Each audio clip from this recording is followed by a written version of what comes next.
Magandang araw po sa inyo. Ako po si Banat Bayat. Kasama ko po si Coach Oli at si Boss Dada. At ngayong araw na ito, may interviewin po tayo na si Attorney Ferdy Topacio. Magandang araw po, Sir. Attorney Topacio. Kamusta po? Yes, magandang araw po, Sir Banat Bay, Coach Oli, Boss Dada. Alam nyo, Boss Banat Bay, idol ko kayo noong pang hinanap nyo si Coco Martin doon sa ABS-CBN. Opo. Ayaw namang magpakita. Tatanong ko lang sana kung anong sikreto niya at ba't ang pugi-pugi niya, Sir. Anyway, Sir, pasensya na po. Alam ko, nasa ibang bansa kayo ngayon. Balita ko, nasa Madrid po kayo. Tama po ba? Opo, on the way to Oktoberfest, every year po ay pumupunta po kami ng mga kaibigan ko. Parang banding po namin. Hindi naman po pinupuntahan niyo si Congressman Tevez. Hindi naman po. Hindi po, wala po siya. Wala po siya rito. Opo. Wala po. May mga kamukha siya rito na mga Espanyol. Oo. Meron pong kamukha. Anyway, Sir, simulan ko. Maraming kamukha dito Oo.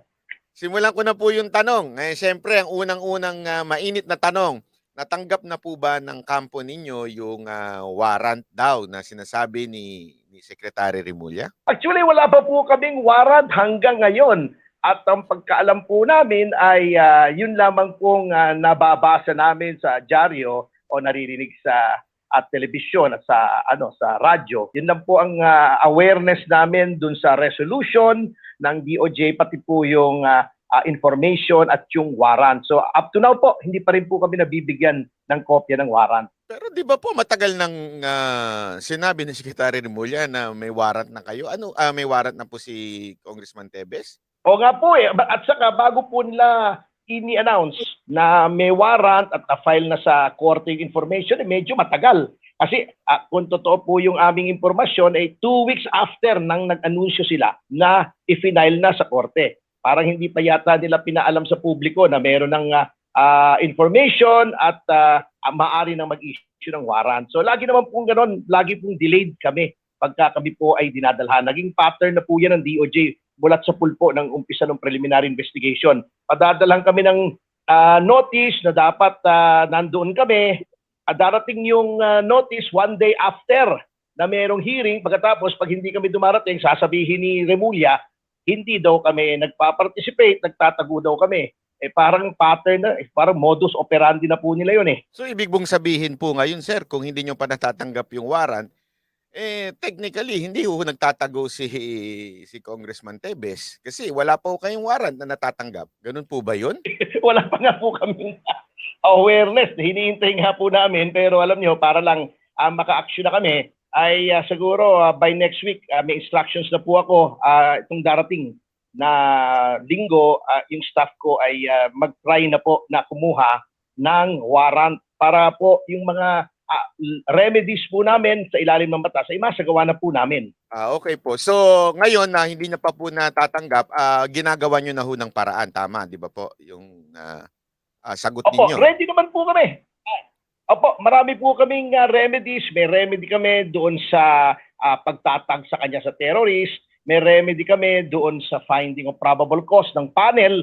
Alam niyo yung panel, natatawa ako confrontational pa sila noon nung pinapa-inhibit namin. Sabi ko, tinatanong nila sa amin, why do you think we are not independent? Sabi ko, you prove us wrong. Na hindi kayo independent. We were proven right all along na talagang hindi pwedeng sumalungat yung panel dun sa pinagsasasabi na ni Secretary Remulla. May remedy rin po kami doon sa lahat ng meron. Ang wala po tayong remedy, yung patuloy po na pag-i-slander nitong si Secretary Remulla na di umano ay protektado daw si Congressman Tevez sa mga warlords sa ibang bansa. Bago sinasabi pa niya, nasa Cambodia daw, nasa Vietnam. Parang sinasabi na niya na may failure of government doon sa mga bansang yon at may mga warlords doon. May diplomatic relations tayo Kung baga sa kwan, insulto po yun doon sa mga bansa na sinasabi niyang pinoprotektahan ng warlords. Ang alam kong warlords sa Afghanistan lang at sa Somalia yung mga failed states Boss Dada po matanong ko lang po yung kasi marami sa mga netizens natin ang nagulat at kami rin nagulat dahil masyadong busy yung social media doon sa mga issues na labas naman dito sa kaso na to, issue sa Bilibid, issue sa bigas, and then biglang nagulat na lang kami eto na, biglang may warrant na. Kayo po ba na aware po ba kayo dito o blindsided din kayo dito? Well, alam na po namin yan. Expected na namin po na magkakawaran. Kasi kahit anong sabihin ng panel na sila ay walang kinikilingan dito sa pagkakataong ito, alam naman natin na hindi nila kayang salungatin ang Secretary of Justice. Kaya nga po kami ay nagpapa-inhibit noon pa. Kasi sabi namin, paano ang panel ay magiging parehas kung ang pinaka-boss nila, yung secretary nila. Yun ang hepe nila eh.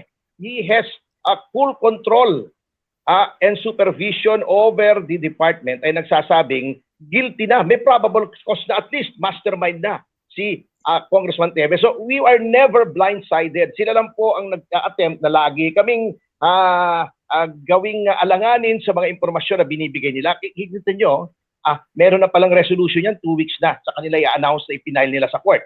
Eh, alam na natin ang mangyayari po dyan na talagang magkakawaran. Expected na po kami. We're always 2 or 3 steps ahead of them. Coach So Odi. regarding po sa intel niya, patungkol diyan sa mga kinakanlong nga daw po ng warlord, kayo po ang tatanungin, gaano po ka-accurate ito? Bagamat dinideny nyo na, para po sa inyo, gaano po ka-accurate kaya or kahusay yung kanyang intel?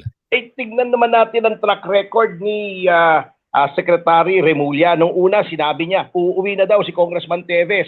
Nagtakbuhan yung mga pulis sa NAIA, nagtakbuhan yung mga kasamahan natin sa media. Wala naman pala. Pagkatapos, sinasabi niya, fugitive from justice. Yun naman pala, binawi din niya. Binawi rin ng kanyang spokesman. O pagkatapos, meron pa daw na sa South Korea. Hindi nga nakakatungtong sa South Korea kung saan-saan. Hindi po intel to eh. Ito, yung sinasabi niyang warlord, parang pinaninindigan na lang niya yung sinasabing terrorist tag na ang dami nagkikriticize na for the first time daw ginamit yung Anti-Terrorism Council na ito ay kinreate ang Anti-Terrorism Act as sa isang politiko na wala namang known terrorist links.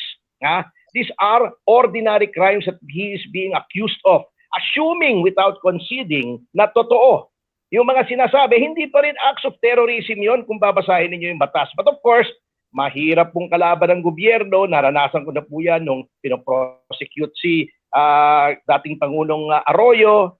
Mahirap po talaga kasi ang members ng Anti-Terrorism Council, sila rin mga appointees din ng executive. Alam nga naman, magkontrahan pa sila. So alam na po namin lahat yan na-predict na po namin yung mga moves na yan. Salamat po. Coach Oli. Magandang araw po, Atty. Topacio. Simulan ko po, kayo po ay nasa Coach. Spain. Hello po. Opo. Nasa Spain kayo. Nanood ba kayo ng karera dyan? May meeting Ito kayo? nga po, yung kalye sa harap ng hotel po namin ay sarado dahil sa Tour de España, yung bicycle competition po nila dito. May karera. Marami po nangyayari rito. Opo. Hindi F1. Meron nga pong karera rito. Hindi naman po F1. Walang F1 po rito. Bisikleta lang po rito. Walang mga racing cars dito. Hindi katulad nung isang kaibigan natin na nag-birthday sa Singapore para makanood ng F1. Buti pa siya, no? Sana all. Sana all.